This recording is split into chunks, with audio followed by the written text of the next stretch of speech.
Welcome in, everybody, to the Flagship podcast. I am Chip Brown of Horns247.com, joined by the managing editor of Horns247, Taylor Estes. Taylor, we are now in the month of May.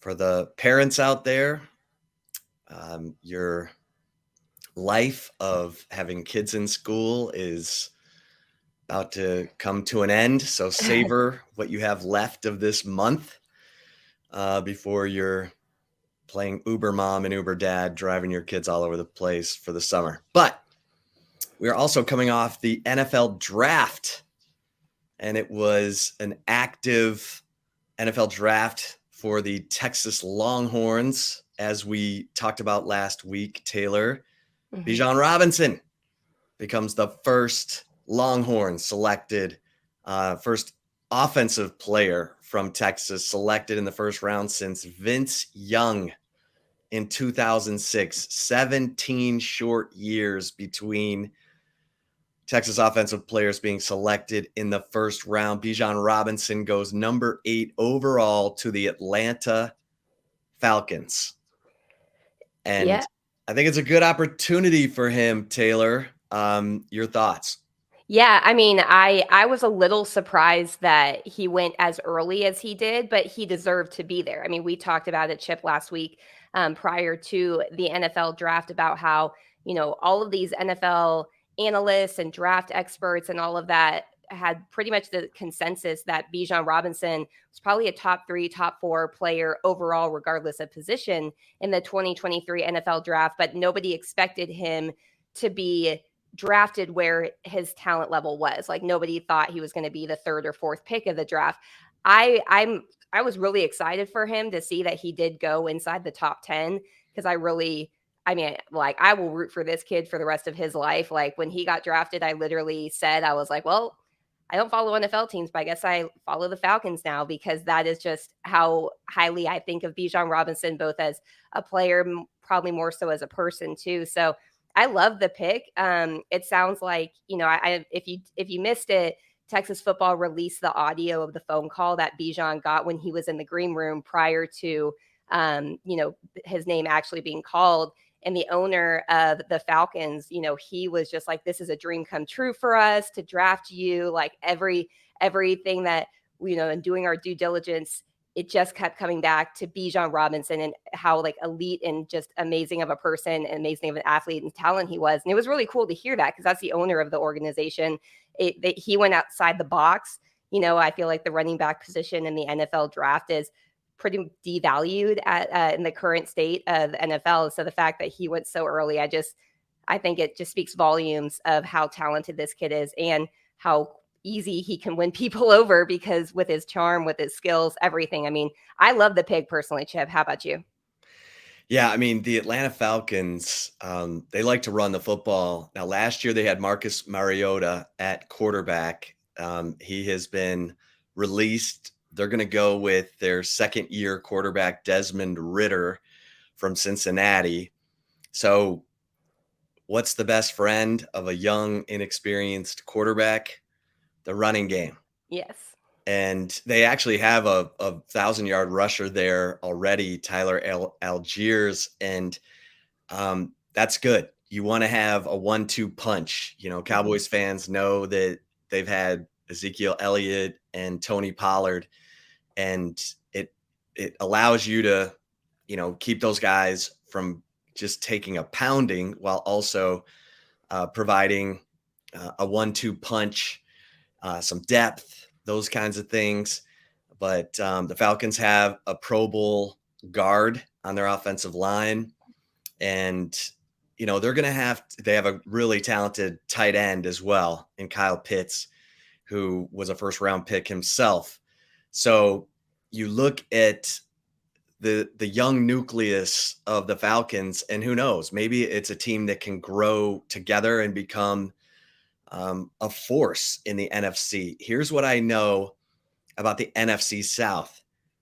It was garbage last year. Remember, the Tampa Bay Buccaneers won this division with a losing record. They were 8-9. The Falcons were 7-10. So they're not that far off. Their defense needs to, get better, but it looks like the Falcons have a good young nucleus of players on that offense that can grow together. And I'm with you. The Falcons were never on my radar. Now I'm gonna have to make a point to watch them because Bijan Robinson is that kind of guy. He's a highlight reel, and Yeah. so you don't want to miss it. You don't want to miss that play. You don't want to miss that highlight and watch this storyline play out because I remember when the Cowboys drafted Troy Aikman, Emmitt Smith, Michael Irvin. They were not a good football team at the beginning of that bar graph. Remember, Troy Aikman was 3-13 as a rookie. So, or no, I don't think he won a game that his rookie year. I think Steve Walsh won the only game. So, but then they ended up winning 3 Super Bowls together. So who knows? Who knows? But Bijan Robinson to me is that kind of special talent. Yeah, he is, and I know it's kind of a funny story. I, have a friend that lives in Atlanta now, but she's from the Austin area, went to the University of Texas, and she's a diehard Longhorn and a diehard Cowboys fan, but probably more so Cowboys fan, I would say, and she loves Texas players, seeing them get drafted, but she never really cares to follow them.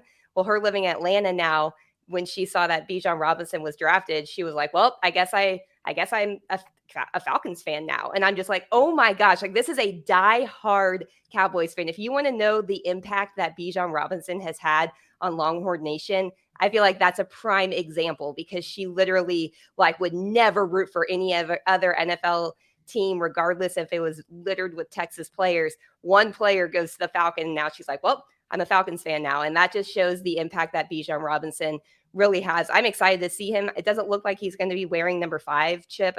I think Drake London, their first round pick from last year, who also was a rookie, put up I think it was like close to 1,000 yards receiving. He will wear number 5. I think Bijan Robinson will be number 7. And I may have to break my rule of adults wearing jerseys of athletes, and I may have to order myself a number 7 Atlanta Falcons jersey, I think.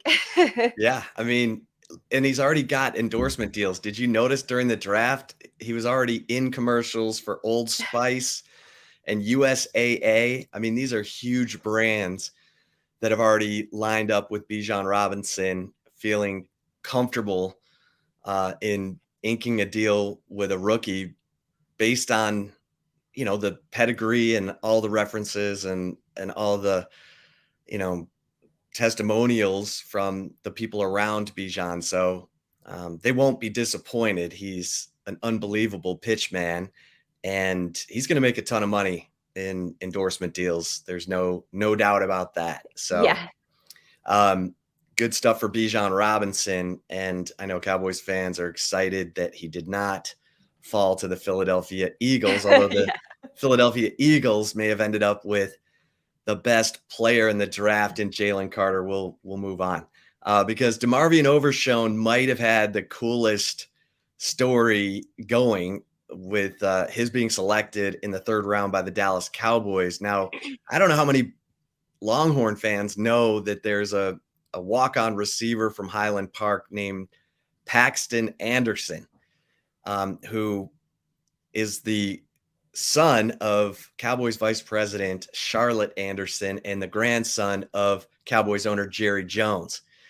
And apparently Paxton Anderson and DeMarvion Overshown at one point shared a locker together in the Texas locker room, or maybe Overshown let him stow some stuff in his locker. I don't know.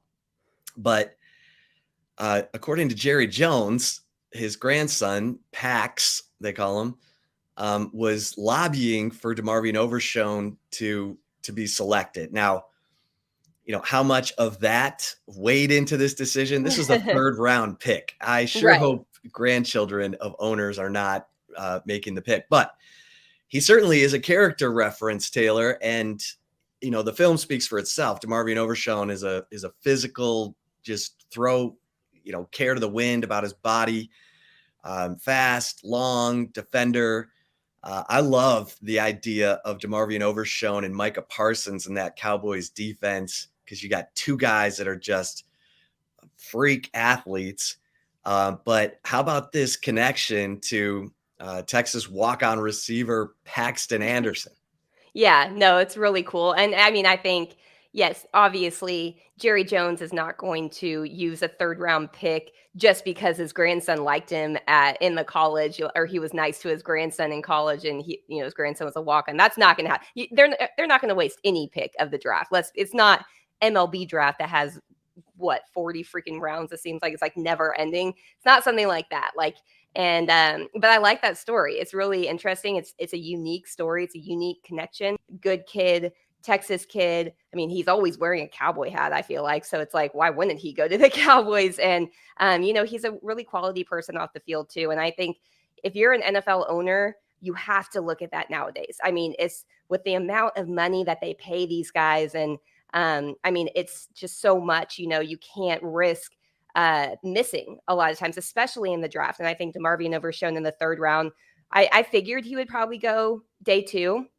I didn't think he would fall to day 3 of the draft, but I love this pick for the Cowboys. I agree with him and Micah Parsons. It's going to be really fun to watch, them playing for the Cowboys defense. And I also love that the Cowboys got Deuce Vaughn too. That was really cool to see former Texas cornerbacks coach Chris Vaughn. If you haven't seen this video, go look for it.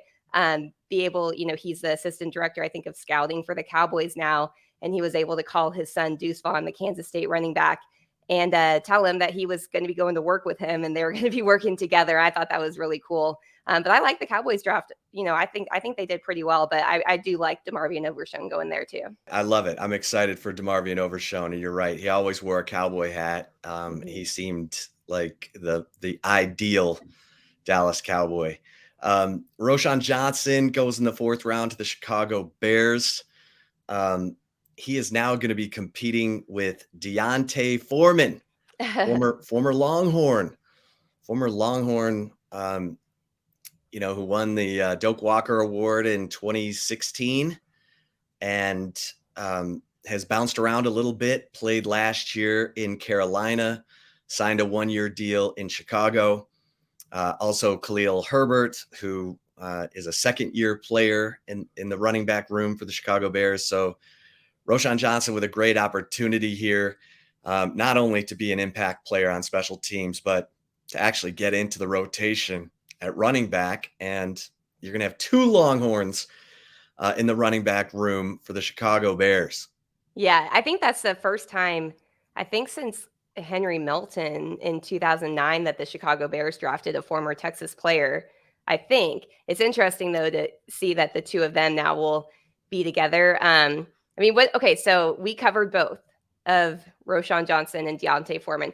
I loved D'Onta Foreman in 2016. He got absolutely hosed by not getting invited to the Heisman ceremony, kind of like Bijan. But I would say, D'Onta rushed for over 2,000 yards in 11 games, not a full 13 games. He only played in 11, and they didn't make a bowl game that year. But I'm curious for your take.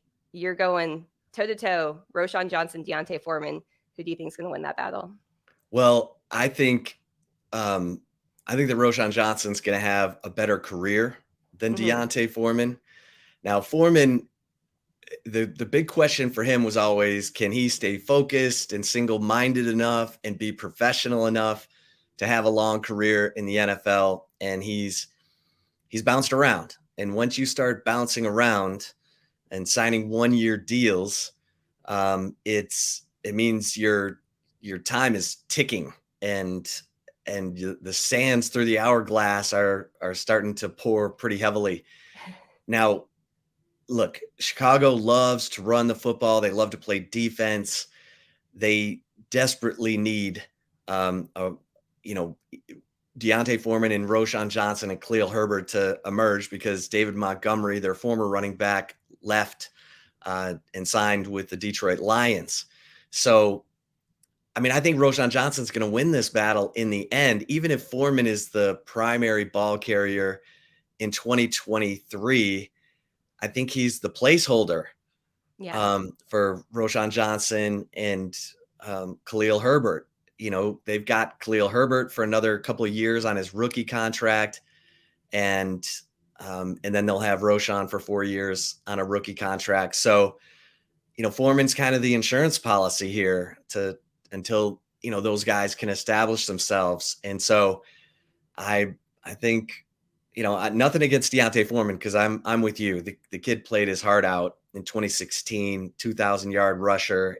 Great story. Remember, his twin brother Armani Foreman was the one who was supposed to be the superstar who would go on to the NFL and was the higher ranked recruit. And Deontay Foreman had to run a 4.5 40 at a Texas camp just to get a scholarship offer from Mac Brown, and he did it.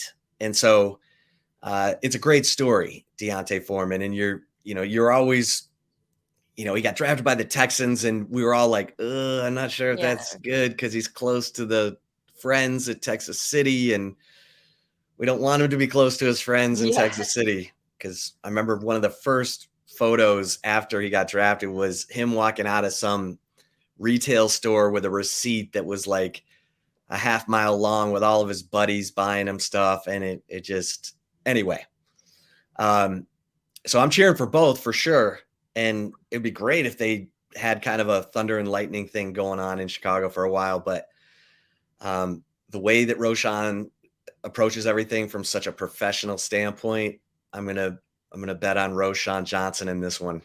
Yeah, I agree with that. And if you did not listen to the Flagship podcast on Monday, we did have Michael Griffin, all American, multi Pro Bowler safety with the Tennessee Titans on, and he talked about playing in Chicago. You need a few running backs because it gets cold, and you need to have depth, especially at that position.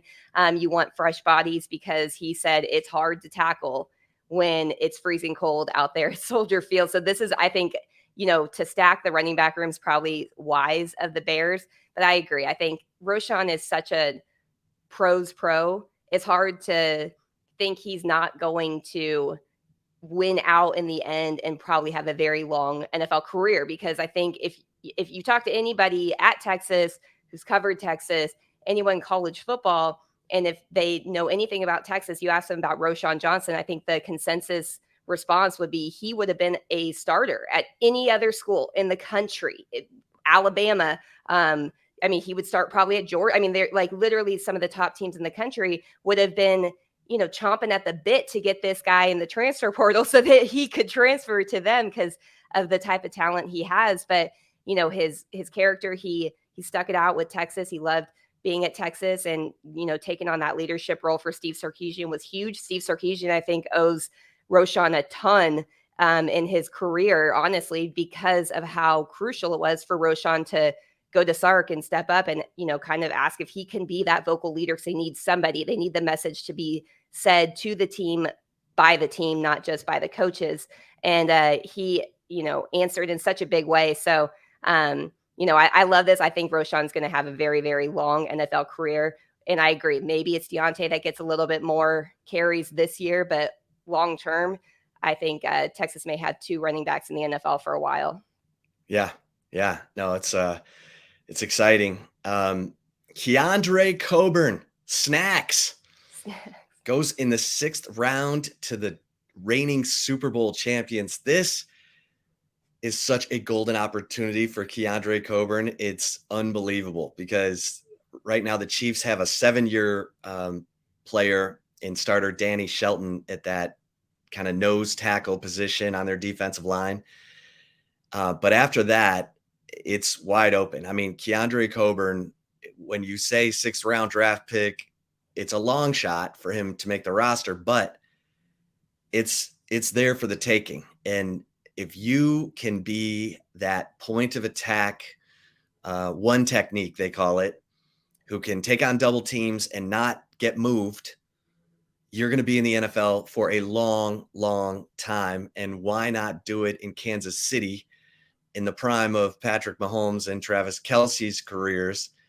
And this is such a great opportunity for Keandre Coburn. I hope he does every single thing he needs to do to make this roster, because we saw, Puna Ford was undrafted Hmm. and was one of the top 30 free agents this offseason, making bank, um, because he's that guy. You can't move him.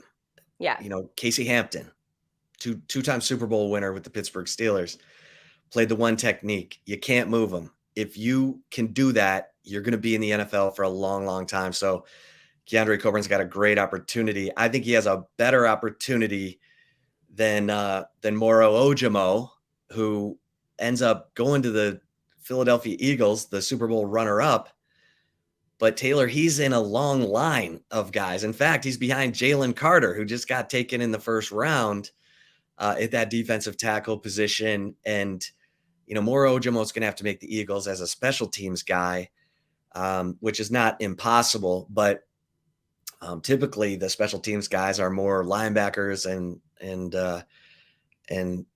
defensive backs, running back types, receivers. But um, you know, it's an opportunity for Moro Ojimo too. Both these guys, late round picks with a chance.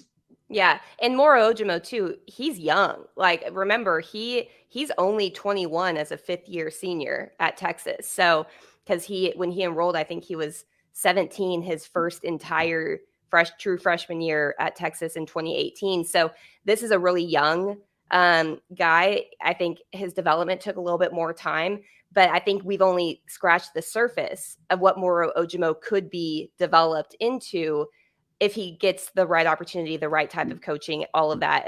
There's a lot of, I think, dominoes that probably have to kind of fall his direction. But I think just with him being like younger too, I think that helps. And if he puts in the work, I like Moro Ojimo. I mean, I think he's a talented guy. I'll be interested to see how he will be used, if he would be used more at a tackle or an end position in the NFL, because I did see some of the, scouting reports on him being kind of like a tweener. You don't necessarily want to always or be a tweener sometimes, but if he can really grasp one or the other, it's going to be interesting to see which or none, if he does. But I like that. Keandre Coburn, Snacks. That nickname, every time I hear it, I just crack up because I just think of Well, how especially that the way started. he got it. Exactly. The story behind Snacks was so funny. It was was it Taquan Graham? Was it that Malcolm is Roach. Malcolm Roach? That's right. Yeah, Malcolm Roach started calling him it because he's like, you always have snacks on you. Yeah, on his recruiting visit, Yeah. Keandre Coburn always had food in his pockets, and Malcolm Roach was like, "Man, you always got snacks in your pockets," and just started calling him Snacks. And Yeah. and I don't think Keandre Coburn was crazy about that nickname, but It's but snacks, so he had to embrace it. yeah, Yeah, Malcolm because Roach gives you the nickname. It's probably gonna stick. yeah. But yeah, it's going to be interesting to see what both of those guys do. Um, it would be awesome to see either or both kind of take the path that, Puna Ford did. I thought it was a shame that Puna Ford didn't get drafted in that, what would it have been, the 2016 NFL draft, I think would have been the one that he was in, right? I think that's right. Yeah, or 27. 2017. It was after, or 2017. sorry, That's right. 2018 draft following the 2018 draft. 2017 season with Tom Herman's first season. Like we knew, like, Malik Jefferson was the first one to say that him winning, the Big 12 defensive player of the year that last season in 2017 was all Puna Ford. And, Deshaun Jameson said that, Deshaun Elliott said, he was a Thorpe runner up, a finalist for the Thorpe Award. He was like, yeah, it was Puna Ford that started it all. It makes your job easier when you have a guy that just does everything and makes such a big impact, in affecting the quarterback, making them, miss or just, they both credited Puna Ford. And so obviously Puna Ford lived up to his height or hype. The height is what kind of held him back there, but it'll be really interesting to watch both Keandre Coburn and Moro Ojimo. And I think if you're a Texas fan, you're hoping that you see them kind of take on the Puna Ford mentality and roll with being kind of the lower drafted or overlooked players of this draft. Yeah, you can also land a spot on the practice squad. It's not glamorous, and it's certainly not the money that you command I think the Yeah. rookie minimum in the NFL now is right at $500,000, Mhm. um, which is not bad. The practice squad's like $85,000, but however you got to make it, um, you make it because Mhm. especially when you have a chance to be with an organization like the Chiefs and the Eagles, the two teams that played in the Super Bowl last year. Taylor, the Anthony Cook and Deshaun Jameson have signed undrafted free agent contracts. Anthony Cook with the Chiefs as well, and that's again an opportunity there. And Anthony Cook loves him some football and should show well on special teams and that kind of thing. I mean, obviously, as an undrafted free agent, you got to make it through OTAs, you got to make it through rookie camp, you got to make it Mhm. through OTAs, and then you got to make it through training camp. It's a again long shot process, but it happens. And Deshaun Jameson, an undrafted free agent contract with the San Francisco 49ers. So um, an opportunity. I mean, I think of Terrell Brown, who I think was a fifth round pick, went to the 49ers and became a 10-year NFL player. So there's history there with a defensive back in San Francisco going on to have a really nice, productive career. So Yeah. we'll keep an Chip, eye. practice squad members now and the NFL league minimum is much higher than that, Oh, so actually. I'm surprised. The the collective new bargaining salary agreement. cap. Ooh, I forgot. It went to like over 200 million this year. So okay, so Yes. what is it? So the league NFL minimum is $750,000 this year. The practice squad weekly salary minimum is, I think it said 12,000 per week. So if you're on the practice squad for a whole season, you're making over $200,000 a year as a practice squad member. Okay. Yeah, because I There looked you that go. up. I thought I was thinking the same thing. I was thinking practice squad maybe was 100,000 for a whole season if you stayed on the practice squad, but they Yeah. got some more money for those guys now. So, I and for- they I- should. I mean, my goodness, they take probably the brunt of the beating, right? Like yeah. they're the tackling dummies basically in practice for the guys that are on the roster. So, yeah, Yeah. 200 grand. It's not bad. Not bad though.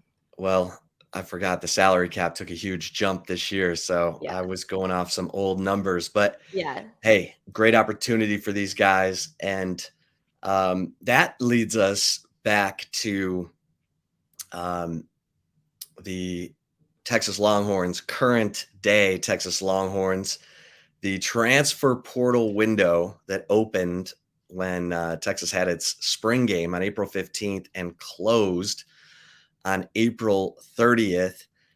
Texas ends up with four players getting into the portal during that window.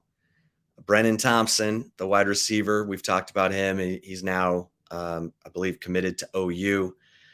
Receiver Jaden Alexis, who I saw, I think on his Instagram, is now committed to South Florida, as well as linebacker Travell Johnson and edge Derek Brown. So those names got into the portal pretty much right when it opened, and Texas didn't suffer any more attrition, Taylor. So again, Steve Sarkisian doing a nice job of hanging on to the players he wants to hang on to. Yeah. And there was a question a few weeks ago when we did our live um our live show on the Horns 24/7 YouTube channel that somebody put in. We didn't answer it and I'm glad that we didn't, but about if we were hearing of any potential players that could enter the transfer portal. Chip and I have always kind of had the same understanding and approach when it comes to that. Until a player is in the transfer portal, I'm not reporting on a player being in or entering the transfer portal. I don't think it's fair to anybody involved there. I'm glad we didn't because there was we'll just say this. I'm not going to say who it is, but we'll just say this. There were rumblings of a player that might be on the fence of it, and he is not in there. So that's another sign of Steve Sarkisian and his staff doing really, really well, holding on to the guys they want to hold on to. And, not saying that they're saying good riddance to the other guys, but they were okay, I think, with these 4 going into the portal. So it's a win. We won't go into detail about it. I know that's probably annoying to y'all, but it's a very positive sign that they're still able to continue that momentum, in my opinion, Chip. Well, and I'll be talking about a player who certainly had opportunity because his intermediaries were contacted by schools wanting to see if this player would entertain a transfer, and I'll be writing about it extensively in the Insider this week. So make sure you are at horns247.com on Thursday morning when that drops, because it's a fascinating story. And are we talking about the same player? Do we think? I don't know. Possibly. I had heard of one other name other than the Okay. one that I'm writing about, but Steve Sarkisian holds on to his talent. And look, the promise of possibly playing and winning a Big 12 championship carries some weight. And Steve Sarkisian has said, if you're in and about the team and your teammates and not about the NIL dollars, then you're right at the right place in Austin, Texas. And so far, so good for Steve Sarkisian. So make sure you check out the Insider on Thursday morning. And as Taylor mentioned, Michael Griffin, 2005 Texas national champion and 3-time Pro Bowl safety with the Tennessee Titans, was our guest for the Flagship podcast interview that dropped on Monday. Make sure you check that out because, of course, Michael is an analyst for Longhorn Network and does a lot of, up close work on the current team. And so he gives you his thoughts basically position by position. And I'm always intrigued by Michael's thoughts because he tends to think outside the box. He, a couple of years ago was very critical of Jaron Thompson, coming out of the OU game from a couple of years ago. And he has a lot of good things to say about Jaron Thompson now. So it's definitely worth a listen. And you got to find out what Michael Griffin's up to. He's like doing a reality show with Brian Arakpo called The Cupcake Guys. That's on Roku. I think there are 6 episodes on Roku right now, Taylor. Yeah, and his daughter Maya won the what was it, the area championship in football, not flag football, y'all. Tackle. She was their starting running back and linebacker. It's a funny story hearing Michael talk about that because he had said, I think they must probably show something about it on the show. And it sounds to me, I took it, Chip, maybe I was thinking more into it, but I took it as he's expecting people to think this is like a phony storyline or something for a reality TV show by saying that his daughter is a running back and linebacker in tackle football. He made it clear. He's like, that's real. That did happen. And he told a really funny story about that, but you definitely want to tune in to the whole interview. I love having Michael Griffin on. Anytime we can get him, he's always one that the first person I'm like, hey, Chip, it's been like a few months. Can we get Michael Griffin on? I think that's it's time to hear his thoughts because he's very, he doesn't hold back, but it's not in like a negative way. It's a respectable way because obviously he knows how to approach the college game, NFL, everything. I mean, with his career and then also playing for that 2005 national championship team. And, he did talk about Texas chances at a national championship this season, talk a lot about the mindset of the defense, how Gary Patterson's departure impacts the defense, if he thinks that or not. Talked about the quarterbacks, what he likes, what he's seen in Quinn Ewers. He talked pretty highly of what he's seen in Quinn Ewers. He liked what he saw in Malik Murphy, but had some comments also about that. So I feel like this is like the longest teaser ever, but you definitely want to tune in. I mean, at any time Griff's on our podcast, it's a must listen for sure. I agree. Yeah, make sure you check out his thoughts on the Longhorns' chances in 2023. Taylor, it's been a bit of an odyssey for Texas basketball. A couple quick notes before we get to love it or leave it. We were talking about the good news of Dylan Dizu returning, announcing that he'll return to Texas next season, joining Brock Cunningham and Alex Anamekwa. And we're still waiting on the word from Tyrese Hunter and Dylan Mitchell, who are both in the NBA draft process. They have until June 1st to make a final decision about if they'll stay in the draft or return to Texas. And then, we learned this past week that Ron Holland, the 5-star 6'8" power forward from Duncanville, is reopening his recruitment. He's got a buddy, Anthony Black, who he played basketball with at Duncanville, who's at Arkansas, who's trying to pull him there. And this one isn't done. If you've been following this story on our board, the flagship message board at Horns 24/7, Eric Bossy, who does a great job, national college basketball recruiting analyst for 24/7 Sports, said that Ron Holland is kind of just weighing all of his options, which includes the G League. But if there is a school that is maybe foremost in his mind, it's probably Arkansas. But Texas coaches have said, "Hey, we're here for you. We'd love to have you," and they have not crossed him off the list at all. So that's still worth following. Of course, we already know Arterio Morris now has committed to Kansas, and that AJ Johnson, the 5-star incoming guard, is going to the Australian pro leagues. And but Texas does have some quality transfers coming in. Max Asmus from Oral Roberts, who averaged 23 points per game the last 2 seasons, is a scoring machine, is coming to Texas. And Caden Shedrick, the 6'11" forward from Virginia, who's been schooled on the defensive end with Tony Bennett, but probably got a little tired of the slow pace that Tony Bennett's teams play with at Virginia, wanted to get a little more up and down the floor. Really provides a nice complement with Dylan Dizu in terms of rim protection. I think as we speak, Taylor, we're recording on a Tuesday. There is UTEP's Zarif Anyama.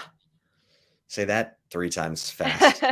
Zarif Anyama, a 6'8" forward at UTEP, averaged 7.1 points, 4.4 rebounds per game. But Rodney Terry did help recruit Zarif Anyama to UTEP, and there's that 6'8", power forward that you're looking for if you lose Ron Holland. So we'll keep an eye on that. Make sure you're dialed in over at horns247.com for all the latest, because Rodney Terry and that coaching staff are still very much putting the roster together and have a good chance to have a solid roster for this upcoming season. It's been a roller coaster ride for sure, but there's the latest. I'm just glad that you said Max Asmus. Asmus, is that how you say it? Yeah, it's because it's spelled ABMAS. So I would have this whole time been like, "Oh yeah, Texas got a transfer from Max Abmas." right. I'm very glad that you just said his name. That's the first time I've heard somebody say it. So the B and everything else is silent in that name. Yeah, and there's a CE somewhere at like Asmus. Yeah, it's funny. Max Asmus. And then Texas baseball, Taylor. I mean, talk about a roller coaster. They get swept by OU, who's one of the worst teams in the Big 12 this year. And then They bounce back. They take 2 of 3 from TCU. They win the first 2 games. They lose the third game, which actually was played on Monday because of weather on Friday, and it saw the return of Tanner Witt, their redshirt sophomore, freshman All-American, who was outstanding.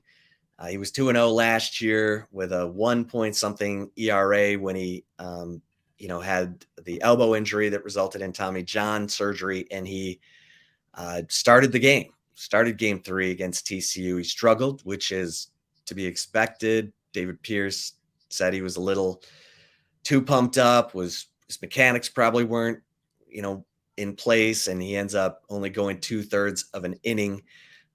Gave up a walk, gave up a double, gave up a hit by pitch, and then no one behind. Well, not no one, but 4 pitchers behind Tanner Witt each gave up at least 2 runs, and Texas lost that game 15-7. Now, here's the crazy thing: Texas is one, win out of first place in the Big 12. Now they're 10-8. K-State and Oklahoma State are 11-7, and West Virginia, who's in first place, is 11-4. And Texas has not yet played West Virginia, and they split they beat K-State and they lost the series to Oklahoma State. So Texas is still right in this thing, even though beyond Lucas Gordon as your Friday starter, they're still trying to figure out who their Saturday starter is, who their Sunday starter is, who they can count on out of the bullpen. It has been a bit of a zany ride. I mean, remember that 16-game winning streak they had in March? Yeah. But they're batting. They got 5 guys batting over 300.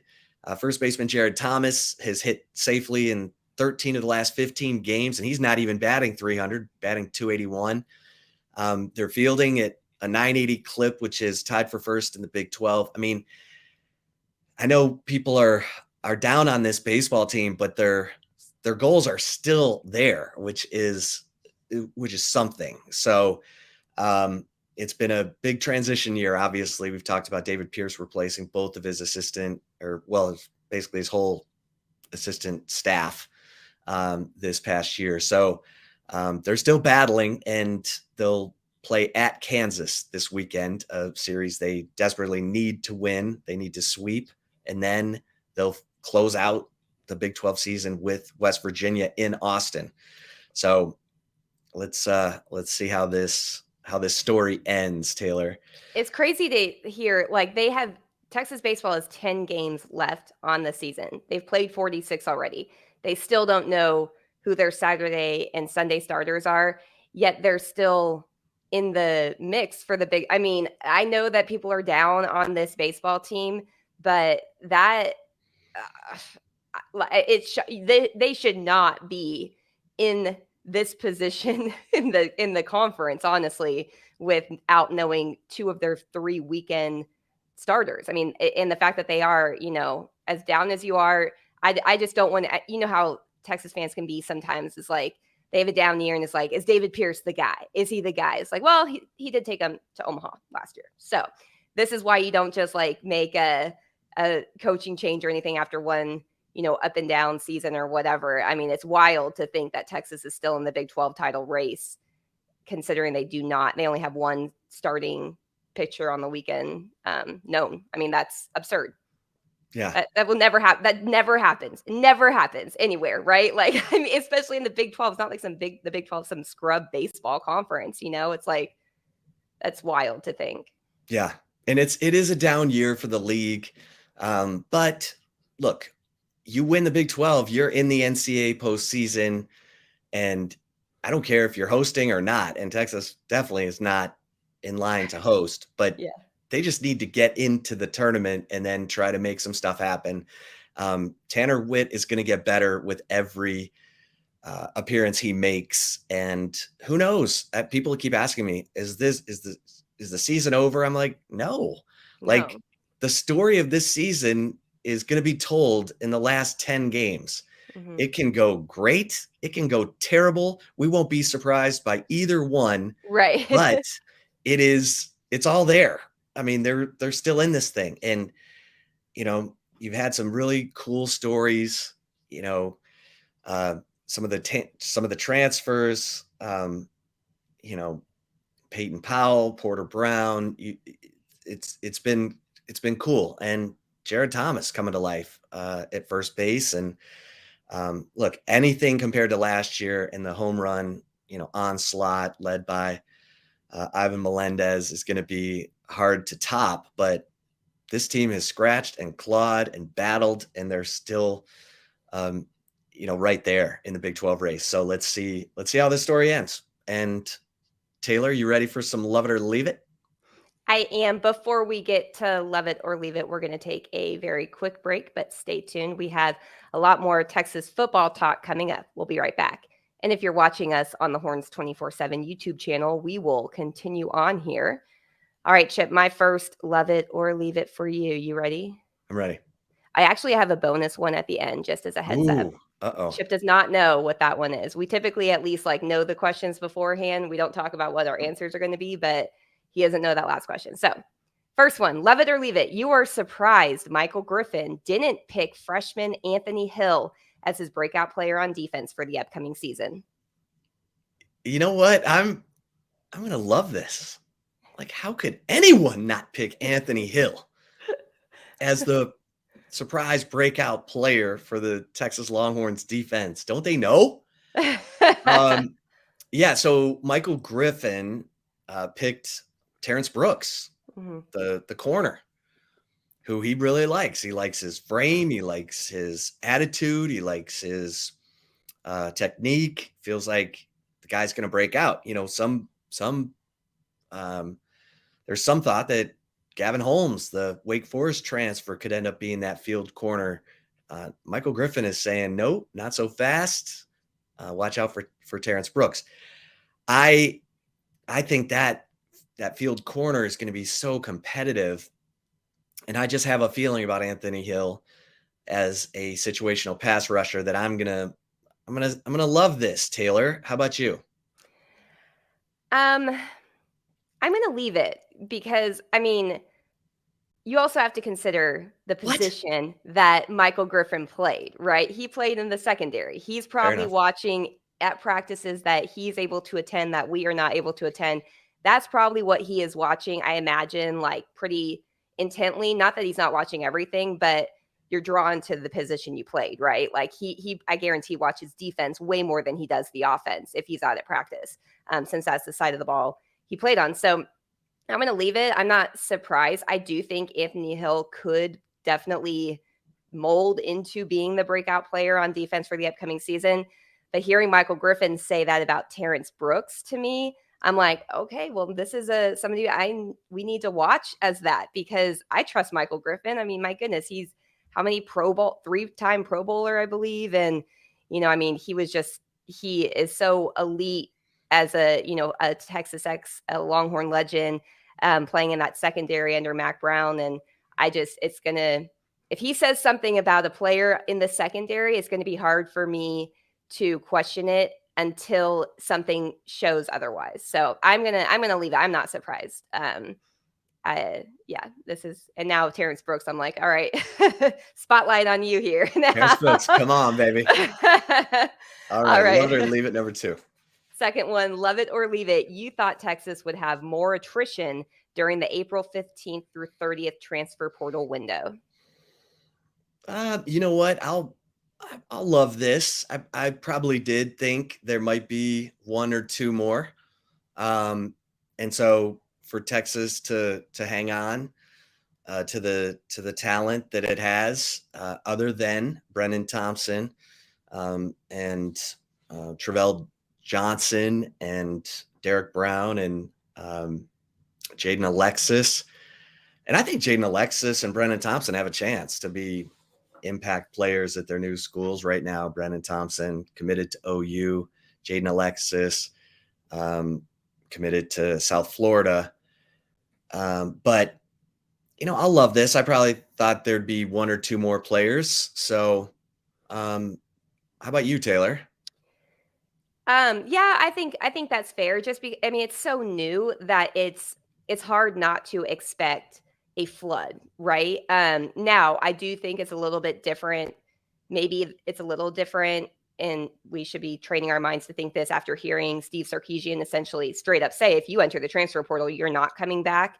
That could also impact why there was only 4 that did, and they, a lot of them have quickly landed on other rosters. So, yeah, I'm going to love it, but knowing, I mean, that message is clear. Steve Sarkisian has said that multiple times now to media publicly. He's even been criticized at some point by some people for saying that. I don't disagree with that take. I think that's the right approach.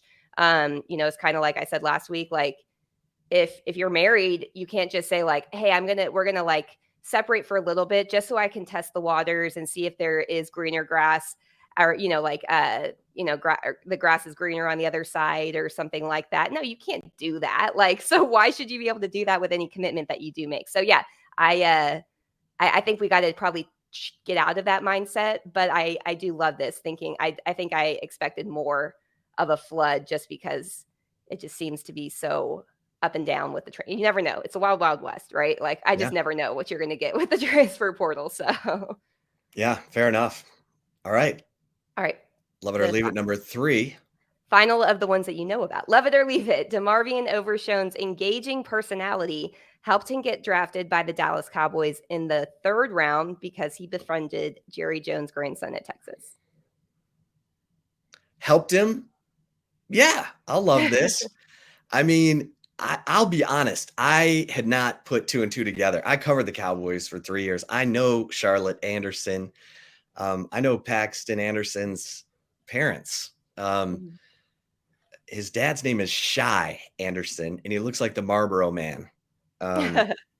He's like one of the coolest guys I've ever met. But I didn't put 2 and 2 together that Paxton Anderson was that Anderson. And so I can easily see DeMarvion Overshown, in his engaging personality. The guy's so funny. He nicknamed his truck Lizzie. I mean, bright green. yeah, because it's like lizard green. And I love talking to DeMarvion Overshown. I could talk to DeMarvion Overshown all day, every day. And if he's listening to this podcast, reach out to us because we would love.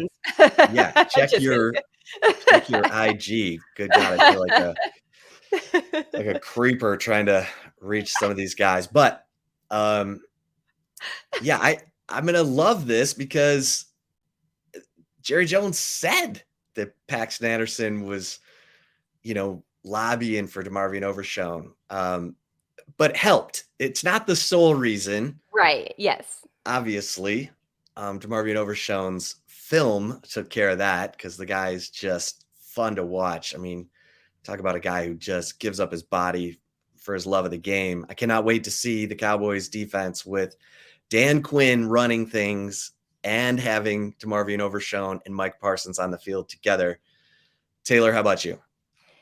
Yeah, I mean, did it help? Sure. I think I would say that his film did all the talking, and then having, a somebody around that knows him personally in this day and age in the NFL and knows his character, it for sure only helped him. I don't necessarily think it's the reason in the slightest, just like I don't think that the Cowboys drafting Deuce Vaughn in the 7th round was for clicks or anything. I've seen some people say that, and it's like, you do not waste an NFL draft pick for clicks. You don't. Like, you only get a select few of them before you have to go into the undrafted free agent market, all of that. If it was like baseball or something, sure, you may think that's what it was, like just to get some like social media attention. No, that was not. You don't waste draft picks. So you also don't draft based off of just like a grandson that's a walk-on receiver at a school saying, oh, I really like him, we should make him a Cowboy. Like Jerry Jones not gonna be like, okay, let's go do that, like without doing his due diligence. So I love it in the fact that it helped him, but I want to make it very clear, I think you do too, it is not the reason why he was drafted by the Cowboys. His film, his work ethic, his athleticism, being the former safety, moving to linebacker, his play speaks for itself. That's why he was drafted by the Cowboys, but it also does not hurt to have a personal connection to somebody that can, be a reference for you essentially as a character guy. So yeah, I'll love it, but he got drafted because of his work and skills. Yeah. Cool side story though. It is for sure. All right, so what's this mystery? All Love it or right, leave it. bonus, love it or leave it. The Chicago Bears drafting Roshan Johnson in the 4th round was the steal of the 2023 NFL draft overall. Wow. That's a lot. That's a lot when you consider there were over 200 picks in the draft. You know, why not? Why not? I mean, Roshan Johnson is such a pro's pro, and just embraced his move from quarterback to running back at Texas, and then, sat Tom Herman down and said, listen, I know you moved me to running back because of injuries in training camp. If I stay at running back, am I going to be used as a running back? And Tom Herman said, yes.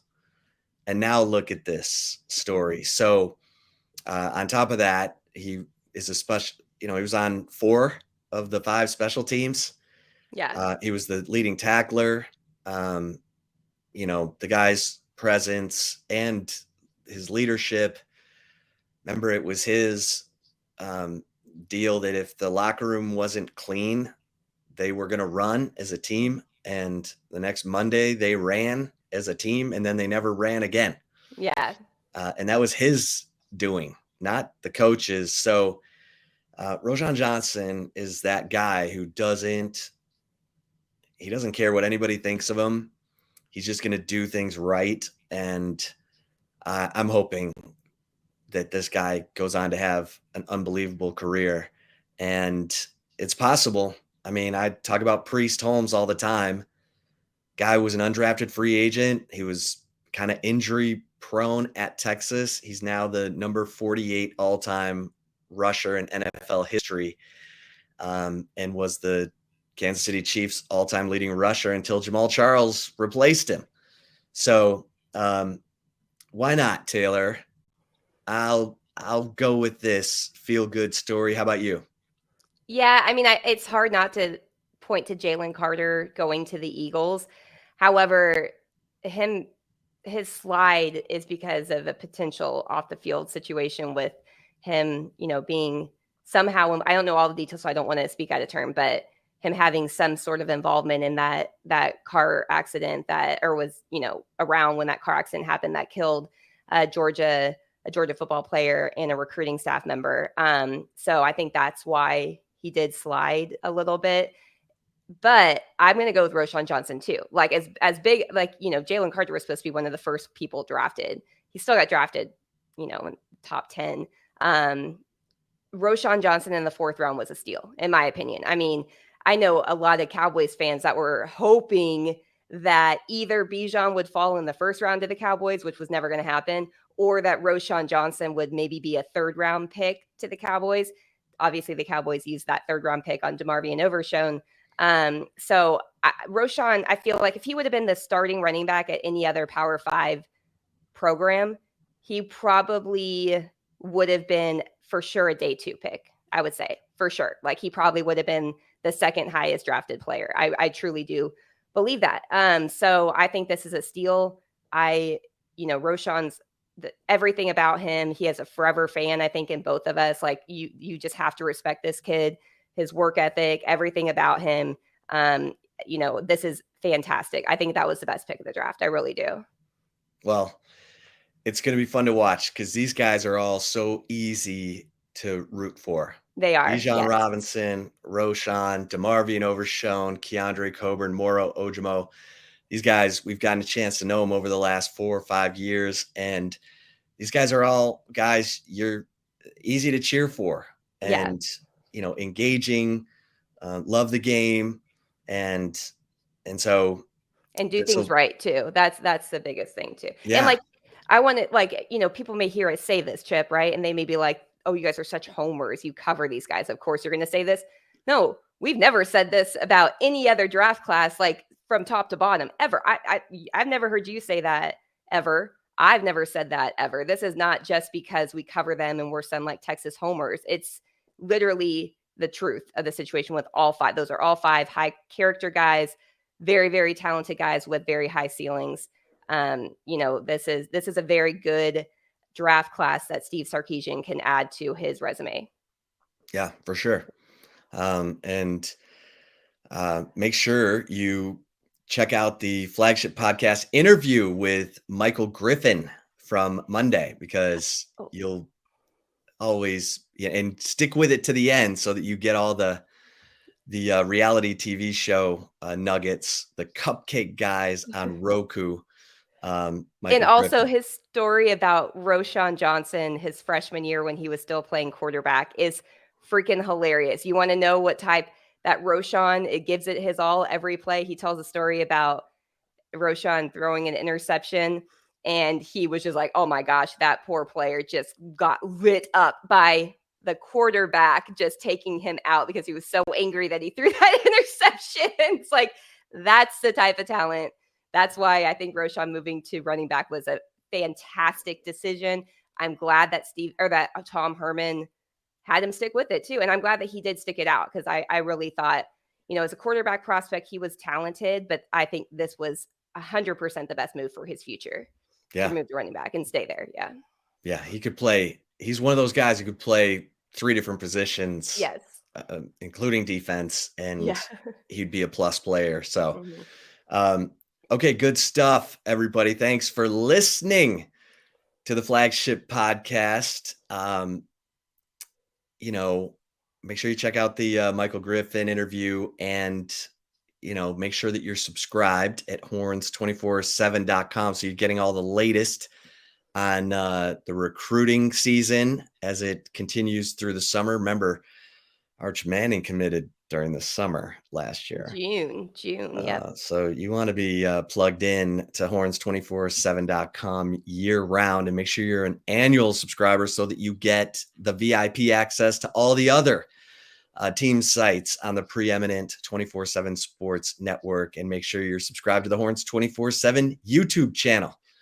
That'll get you right, so that you never miss an episode here of all the Horns 24/7 podcasts. For Taylor Estes, I am Chip Brown. Thanks again for listening. Stay safe and keep the faith.